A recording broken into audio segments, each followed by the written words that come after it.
ओम शांति। भगवद गीता श्लोक क्लास में आज का श्लोक है अध्याय 6 का 19वां श्लोक। अध्याय 6 श्लोक नंबर 19। श्लोक है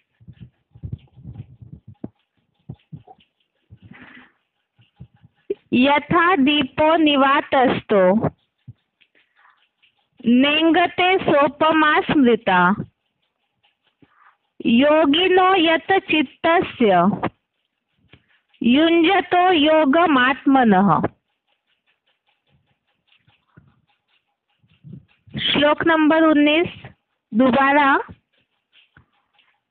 यथा दीपो निवातस्तो नेंगते सोपमा स्मृता योगिनो यत चित्तस्य युञ्जतो योगमात्मनः। संधि विच्छेद श्लोक का। यथा दीपः निवातस्तः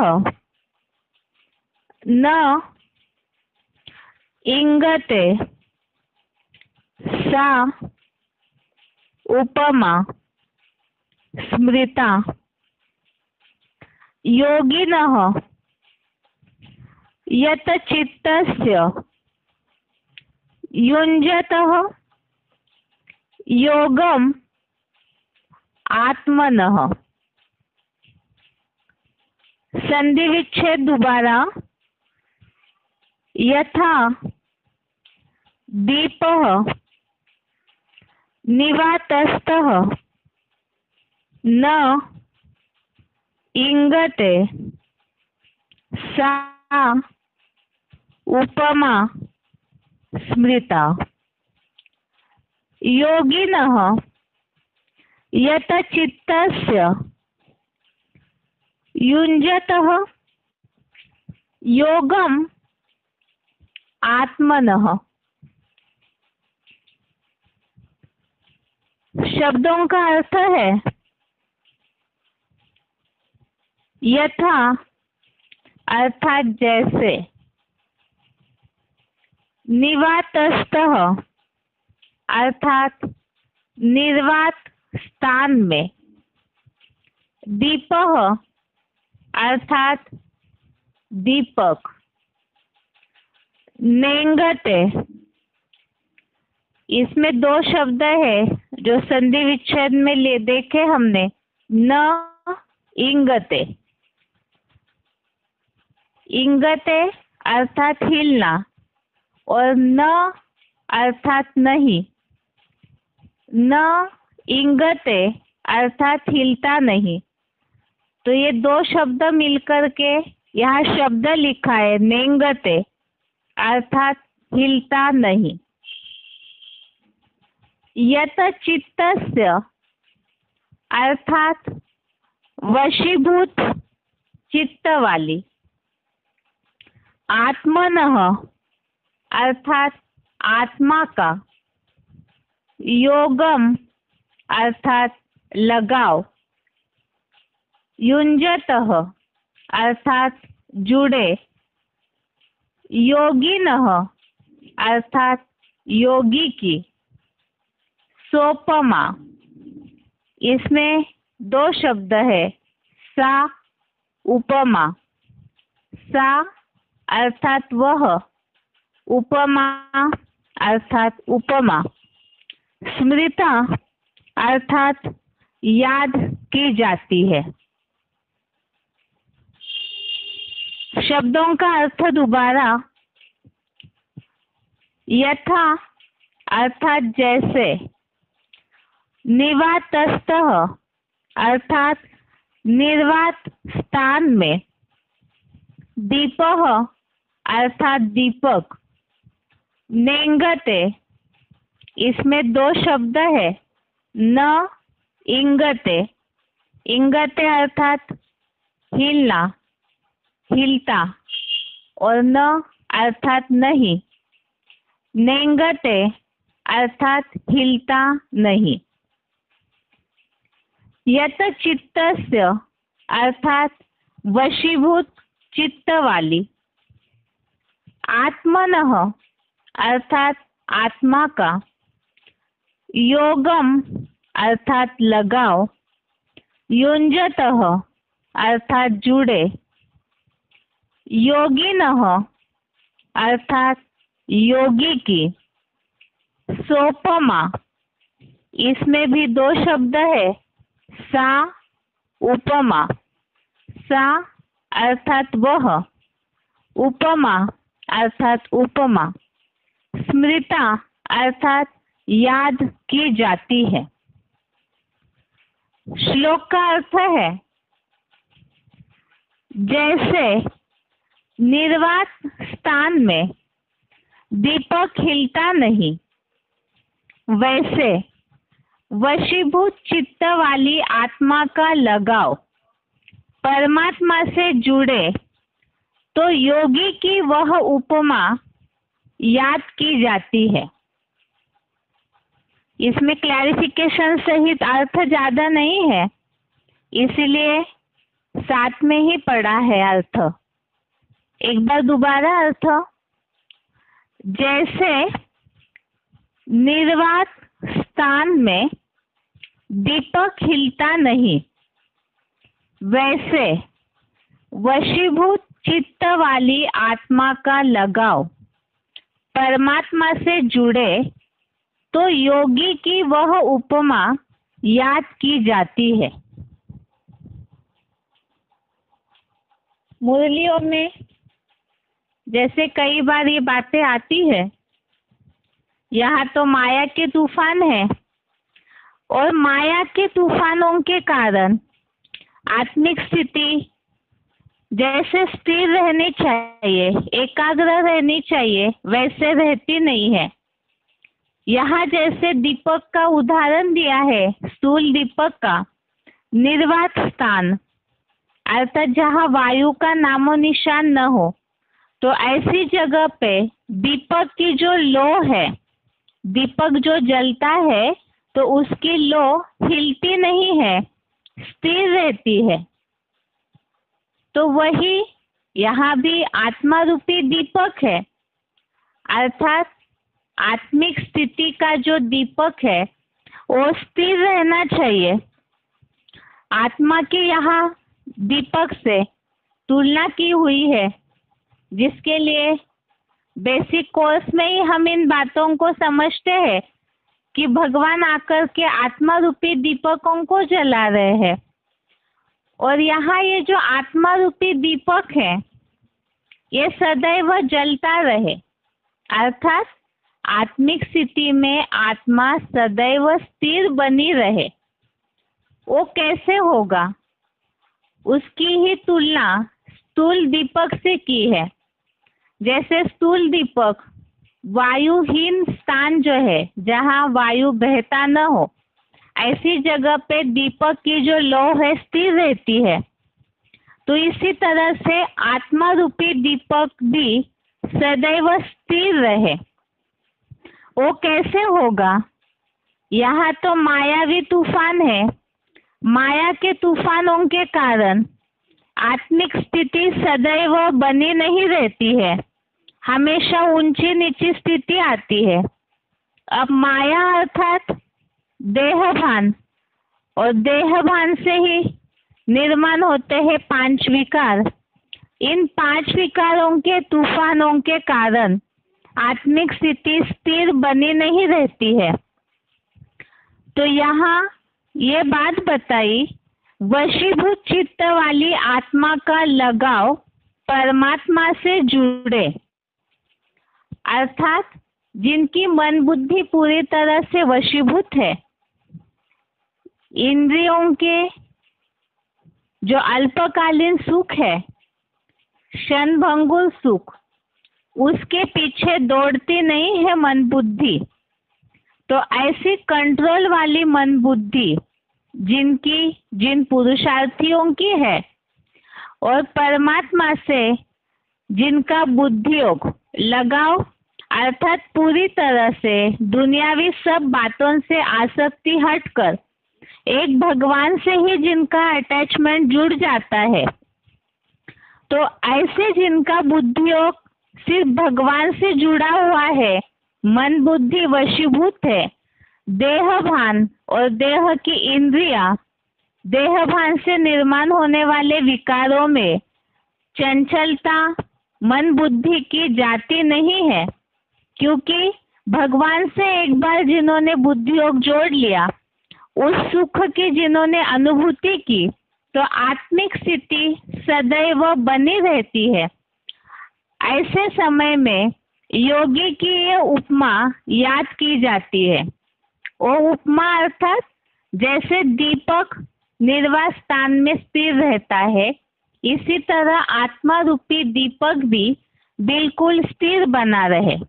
अर्थात श्लोकों में टॉपिक ही चल रहा है।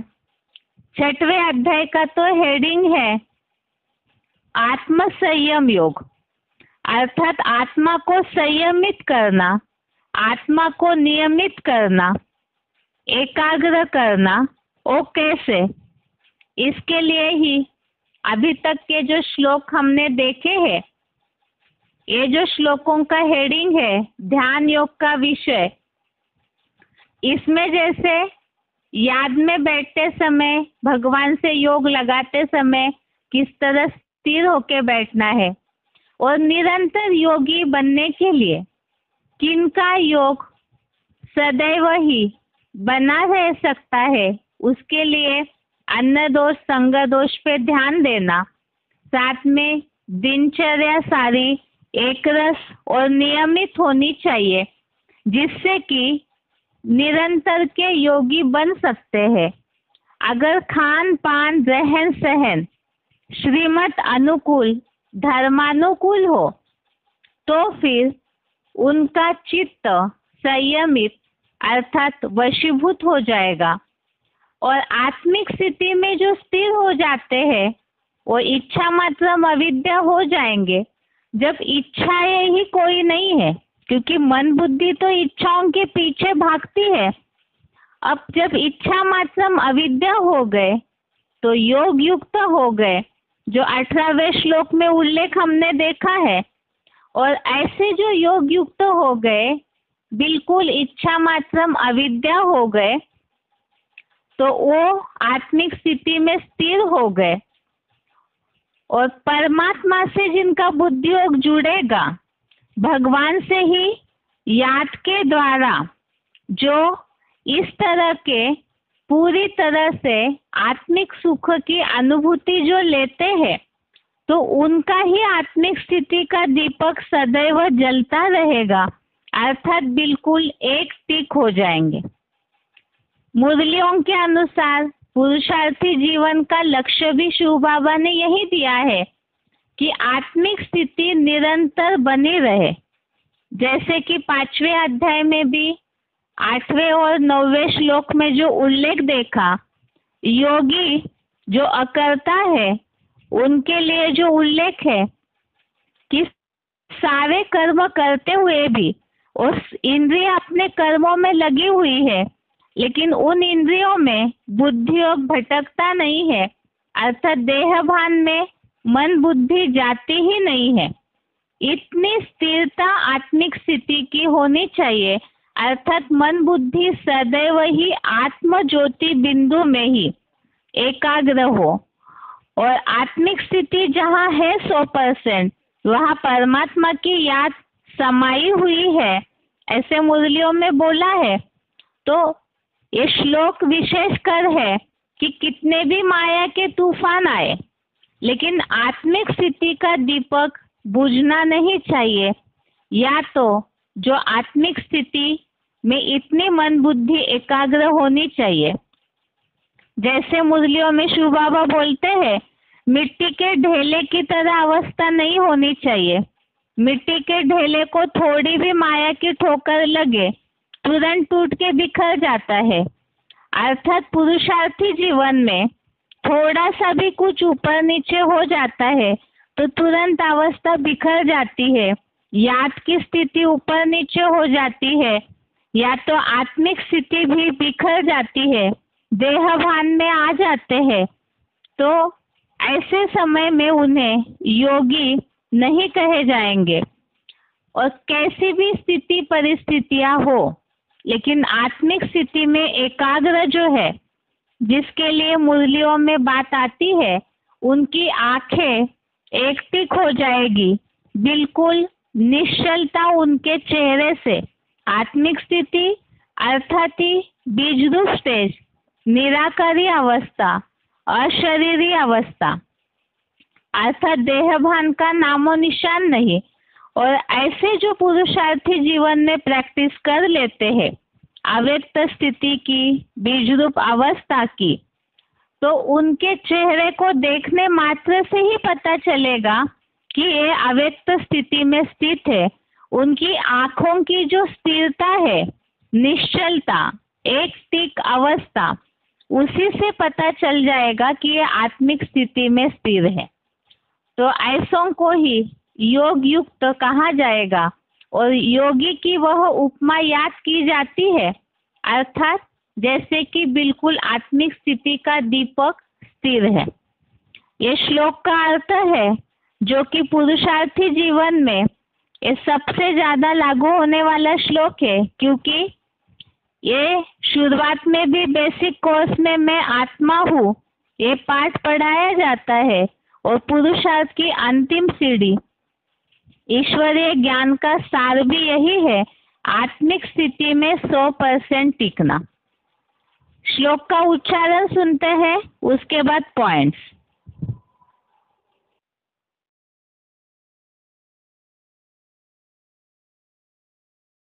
यथा दीपो निवातस्थो निङ्घते सोपमा स्मृता योगिनो यतचित्तस्य युञ्जतो योगमात्मनः।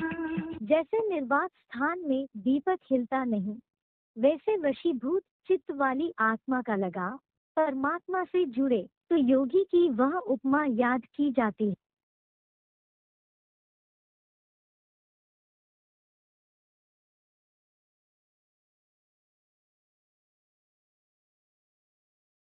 यथा दीपो निवातस्थो निङ्घते सोपमा स्मृता योगिनो यतचित्तस्य युञ्जतो योगमात्मनः। जैसे निर्वात स्थान में दीपक हिलता नहीं, वैसे वशीभूत चित्त वाली आत्मा का लगाव परमात्मा से जुड़े तो योगी की वह उपमा याद की जाती है।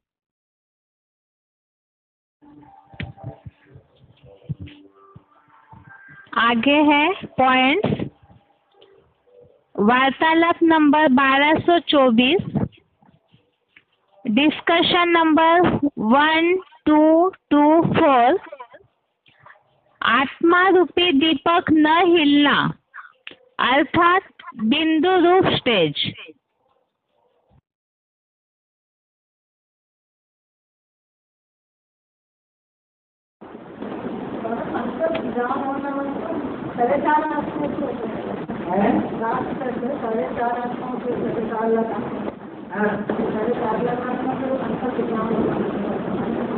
संकल्प जाम होना माने अपने को बिंदु रूप आत्मा में टिका देना, दूसरा कोई संकल्प ना आने पावे।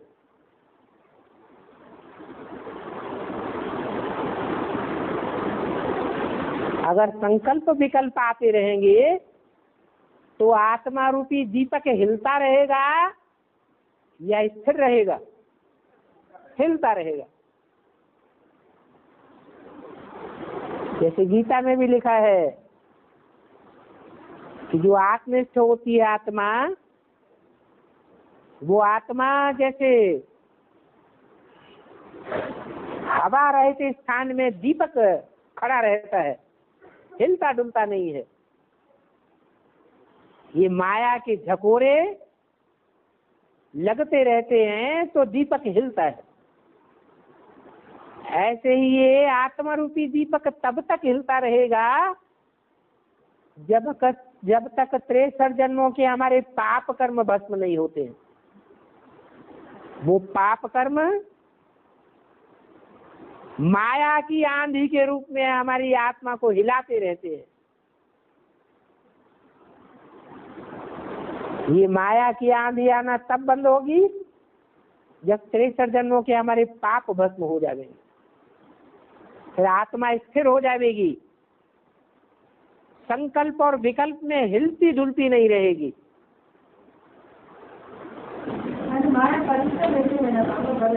माया क्या चीज होती है? हमारे 63 जन्मों के किए हुए पाप ही तो माया है, जो स्त्री पुरुष या पदार्थों के रूप में हमारे सामने आ जाते हैं और हमारे पुरुषार्थ को डामाडोल कर देते हैं।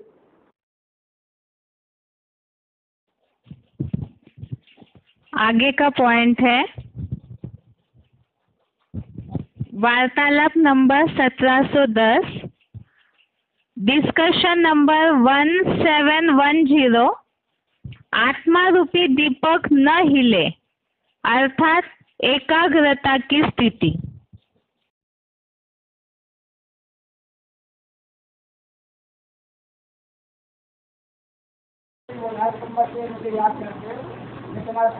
साथ रहता हूँ है उस समय हाँ, याद भी सतो प्रधान, सतो सामान्य, रजो और तमो होती है। यह सदैव सतो प्रधान याद होती है,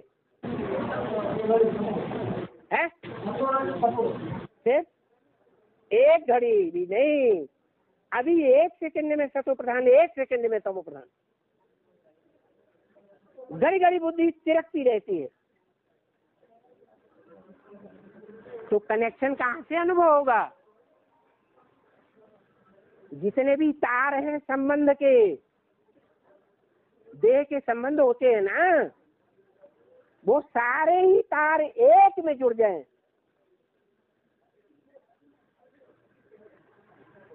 जैसे दीपक है, हवा का झोंका आता है तो यूं यूं यूं यूं हिलता है। जहाँ निर्वात स्थान होता है हवा होती ही नहीं, तो दीपक कैसा रहता है? एकदम एकाग्र होकर खड़ा रहता है।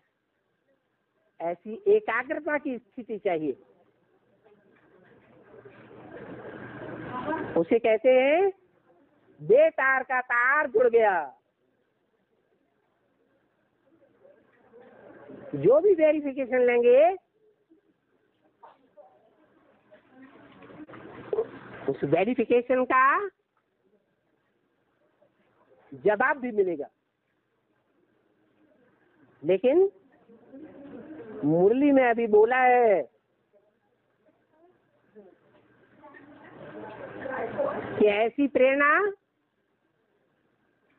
अभी कोई को नहीं मिलती है।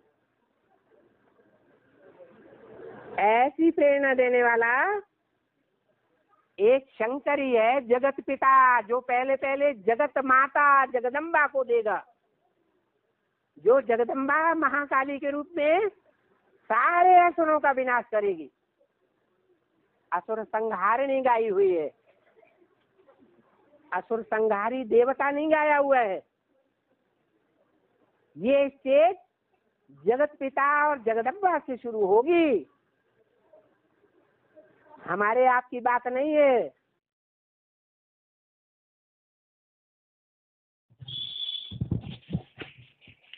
अभी तक के दोनों पॉइंट में बात आई है।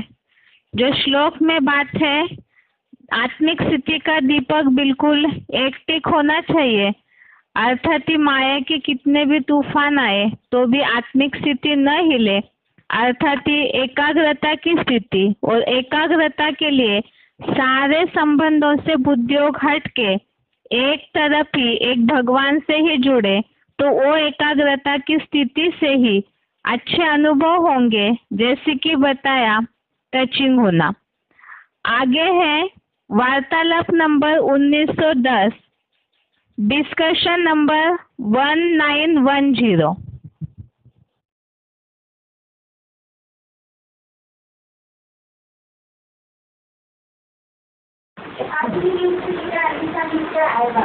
आत्मिक स्थिति की निशानी है बिंदु आत्मा स्टार ही याद रहे, देह का कोई अंग याद ही ना आए।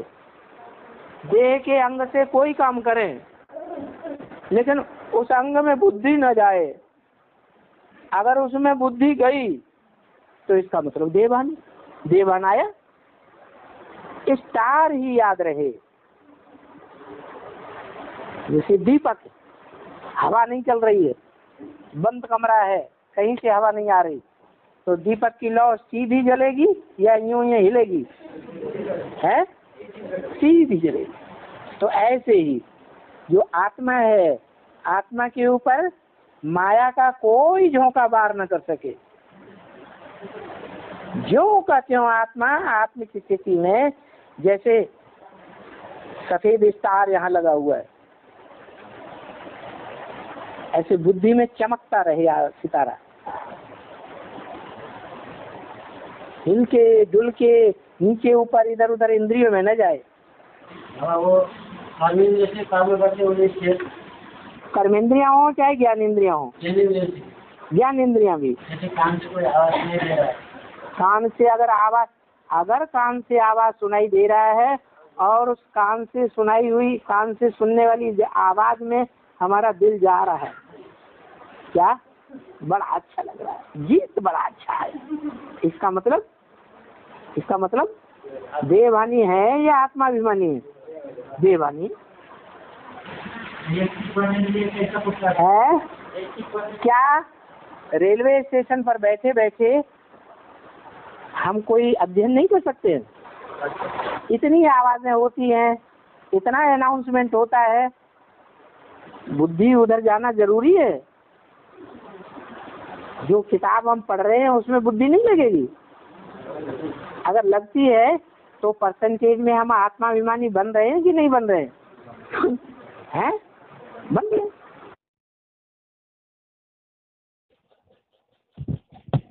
आगे है BCD number 1519, BCD number 1519 45 minute के बाद से लिया हुआ पॉइंट है।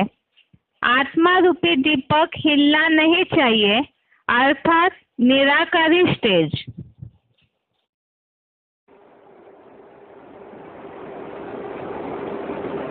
बाप के आने से आस्तिक बन जाते हैं तो बाप से बरसा लेते हैं। ये ड्रामा भी बना हुआ है, इसमें जानना और न जानना ये भी ड्रामा में नूड है।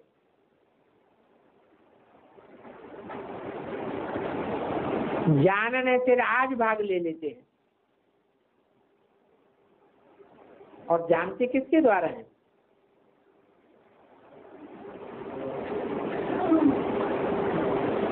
द्वारा अर्थात मीडिया भी चाहिए,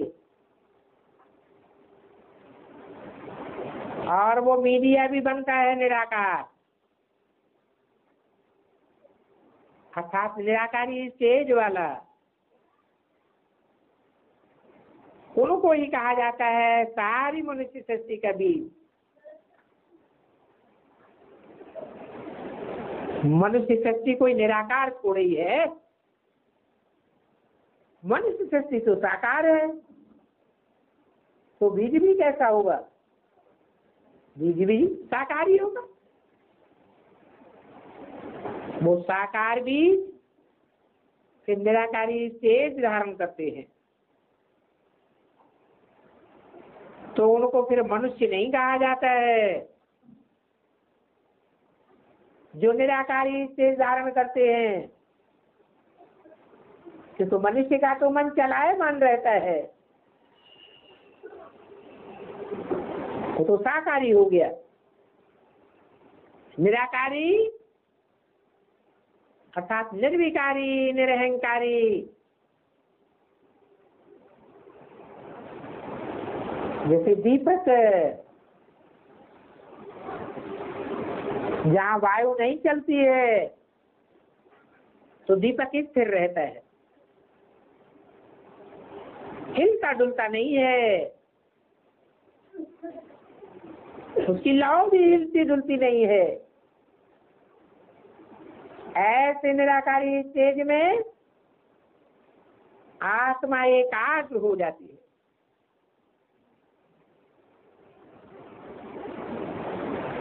वो आत्मा भी चैतन्य है, वो तो जड़ झाड़ होते हैं और उनके जड़ बीज होते हैं।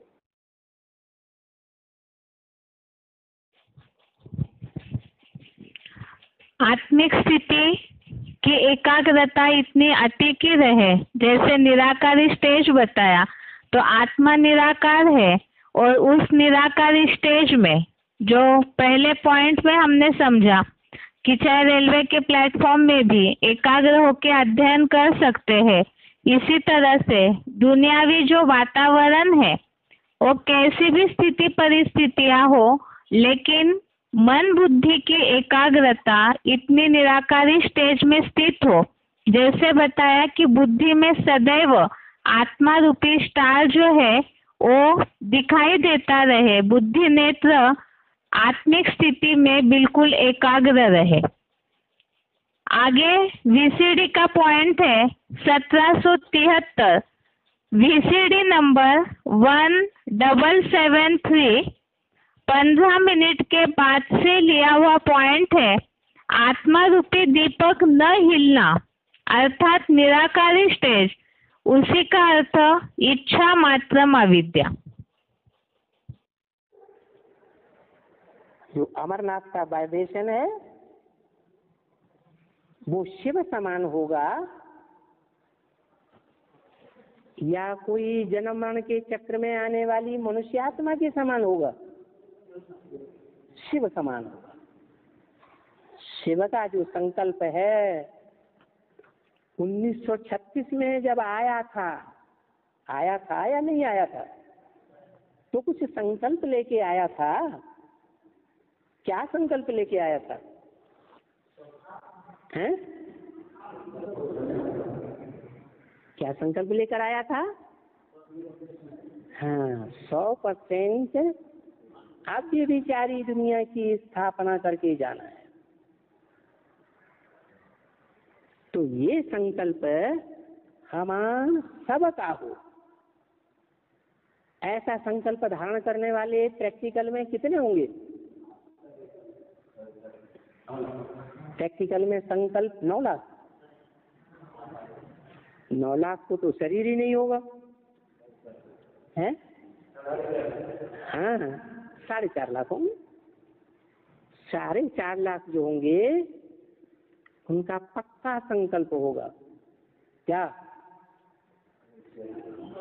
कि हमारे द्वारा ऐसे संकल्प की प्रैक्टिस की जाए, हो जाए सदा काल के लिए, जो मन एकाग्र हो जाए। जैसे दीपक है, उसमें हवा नहीं लगती है, एकदम बंद कमरे में रख दिया जाए तो हिलेगा डुलेगा? लो, उसकी ज्योति हिलेगी डुलेगी। और बाहर वातावरण में रख दिया जाए, क्यों? मन से प्रभावित होना, मन एकाग्र नहीं। जो भी मनधारी हैं उनसे प्रभावित होना। अच्छा, अमन कौन है? हैं? हाँ, शिव तो है। शिव तो परमधाम में भी अमन है, वहां तो सारी आत्माएं अमन होती हैं। वहां संकल्प चलते हैं क्या? नहीं। शिव इस सृष्टि पर आता है तो भी अमन है या मन उसका डिस्टर्ब होता है? हैं? पक्का संकल्प है ना कि किसी से डिस्टर्ब हो जाता है? हैं? नहीं होता है। ऐसा ही मन कोई दूसरी आत्मा भी है जो शिव समान हो जाए, है शंकर, तो कहेंगे साकार में निराकार। संपन्न स्टेज जो शिव की स्टेज इस सृष्टि पर आकर सदा काल की होती है, वही स्टेज दोनों आत्माओं की दिखाई दे, साकार और निराकार की भी। तब ऐसी दुनिया तैयार होती है जहाँ विषय का कोई नाम निशान नहीं होगा। इच्छा मात्रम अविद्या।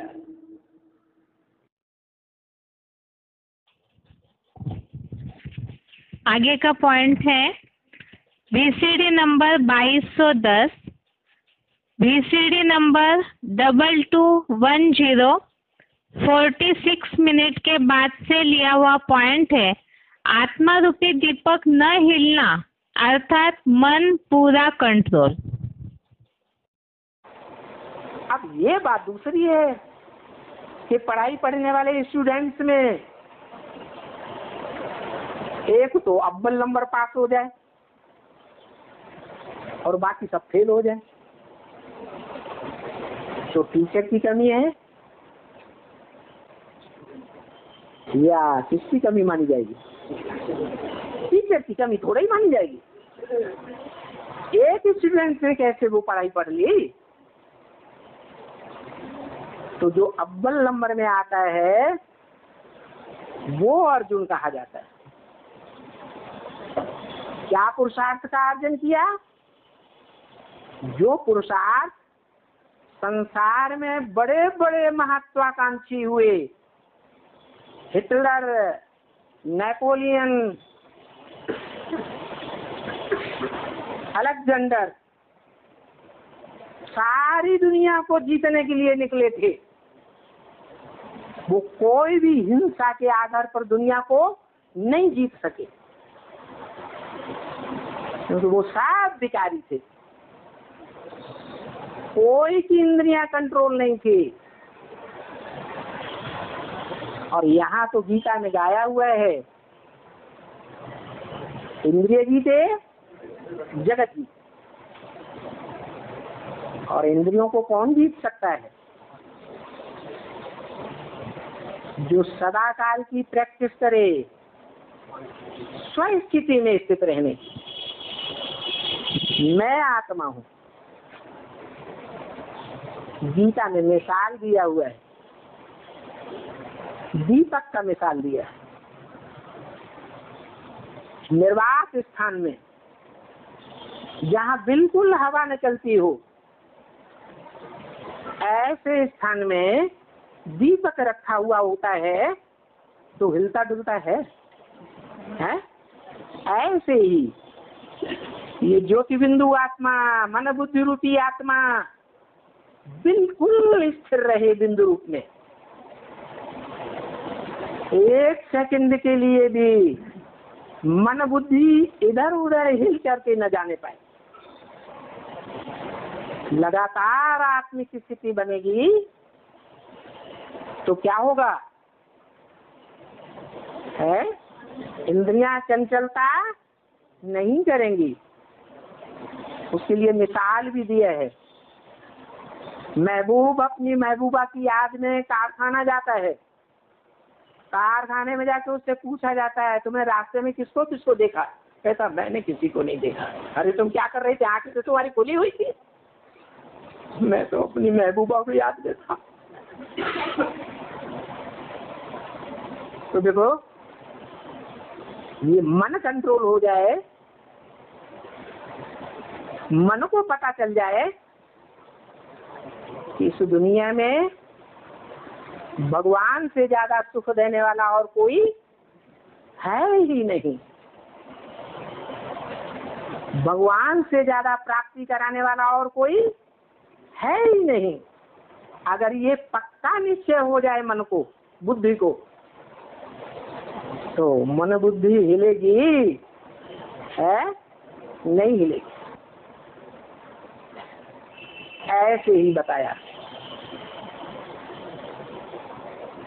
भगवान बाप आते हैं, तो मन को स्थिर करके जो 11वीं इंद्रिय कही जाती है, 10 इंद्रियों में सबसे जास्ती प्रबल इंद्रिय है, उसको कंट्रोल करना सिखाते हैं।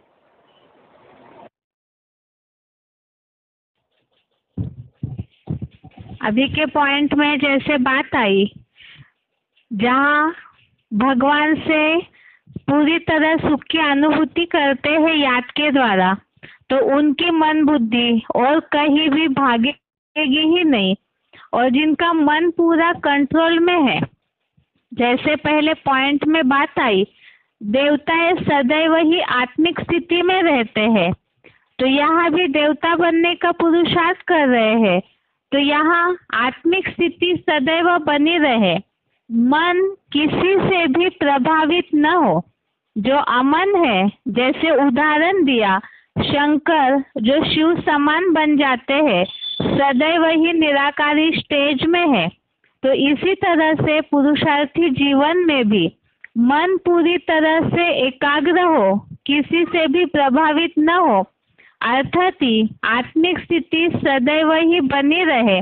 जब ऐसी स्थिति होती है, उसे ही निराकारी स्टेज, इच्छा मात्रम अविद्या बोला है। और ये अवस्था तभी अनुभव हो सकती है जो परमात्मा से ही, भगवान से ही पूरा ऐसे अटैचमेंट जोड़ लेते हैं याद के द्वारा, और वो अनुभूति कर लेते हैं कि भगवान के सिवाय इस दुनिया में और कोई भी सुख देने वाला नहीं है। तो उनकी ही ऐसी अवस्था बन सकती है जो आज के श्लोक में उदाहरण दिया, निर्वात स्थान में दीपक की लौ हिलती नहीं है, ऐसे आत्मिक स्थिति भी सदैव बनी रहे। और जिनकी ऐसी आत्मिक स्थिति बनती है, उनकी निशानी क्या देखने में आएगी, वो आगे का पॉइंट है। वार्तालाप नंबर 1502, डिस्कशन नंबर 1502, 46 मिनट के बाद से लिया हुआ पॉइंट है। आत्मिक स्थिति की निशानी आंखें एक टिक होना। और आत्मिक स्थिति वाले को आंखें एक टिक हो जाता है। आत्मिक स्थिति वाले को एक टिक हो जाता है। हाँ, बाबा ने बोला कि योगी की निशानी क्या होगी? योगी की निशानी होगी उसकी आंख, उसकी नजर एक टिक हो जाएगी। अगर कोई चंचल है, भोगी है, कोई भी इंद्रियों से भोगी ज्यादा है, तो उसकी आंखें भी कैसी होंगी? चंचल आंखें होंगी। चंचलता निश्चल हो जाए तो योगी। हाँ, ठीक बात है। हाँ,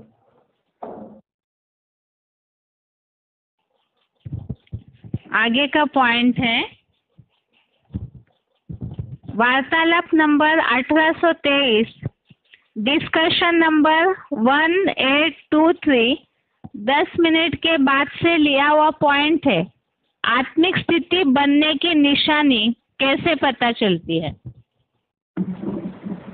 बाबा, एक माता जी का प्रश्न है, जब आत्मिक स्थिति पक्की हो जाती है तो आंखें बटन बन जाती है, तो जब यह स्थिति बनना शुरू होती है, बटन नहीं हो जाती है। आदमी जब नजर छोड़ देता है आत्मा, तो आंखें बटन हो जाती है। तो एक टिक आत्मिक एक टिक का मतलब है बटन नहीं।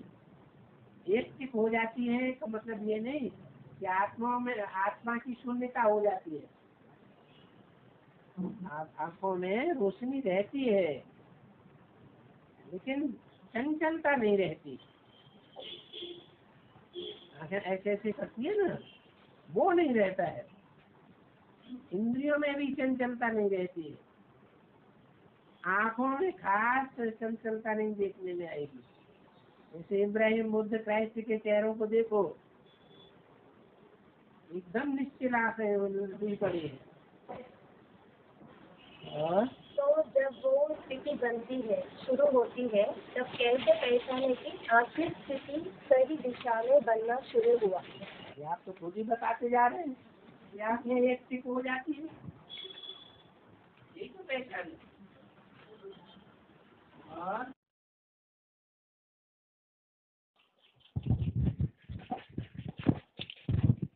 अभी के दोनों पॉइंट्स में जो बात आई, आज के श्लोक में बात है, आत्मिक स्थिति का दीपक बिल्कुल हिलना नहीं चाहिए, अर्थात आत्मिक स्थिति सदैव के लिए निरंतर बनी रहे। और उसकी निशानी कैसे पता चलेगी कि पुरुषार्थी जीवन में हमारा आत्मा रूपी दीपक स्थिर हो रहा है, आत्मिक स्थिति सदैव बन रही है? तो एक तो चेहरे में जैसे धर्म पिताएं हैं, उनकी आंखें निश्चल देखने में आती है, एक टिक होते हुए दिखने में आती है। इसी तरह से आंखें भी एक टिक होगी। और दूसरा बताया, इंद्रियों की चंचलता भी खत्म होने लगेगी। तो आत्मिक स्थिति की प्रैक्टिस जितनी बढ़ती जाएगी, ये निशानियां स्वतः ही महसूस होती जाएगी। ये है सारे आज के श्लोक से रिलेटेड VCD और वार्तालाप के पॉइंट्स। और श्लोक का सार है, पुरुषार्थी जीवन का अंतिम लक्ष्य है आत्मिक स्थिति, आत्मा बिंदु रूप स्टेज में टिक जाए। और वो होने के लिए ही भगवान से इतना निरंतर बुद्धि योग जुड़ा हुआ रहे, सारे संबंधों की जो रचना है वो एक शिव बाबा से ही लेंगे, इतने एकाग्रता धारण हो जाए, लगाव पूरा शिव बाबा से ही जुड़े, तो आत्मिक स्थिति भी उतनी निरंतर की बनती जाएगी। संग का रंग भी आत्मा पे चढ़ेगा और आत्मा जब बिंदु रूप स्टेज में टिक जाएगी, तो जैसे निर्वास स्थान में दीपक है, वैसे ही आत्मा की निराकारी स्टेज जो है वो बनेगी। ये श्लोक का सार है। इसके साथ साथ ही गीता क्लास पूरा होता है। ओम शांति।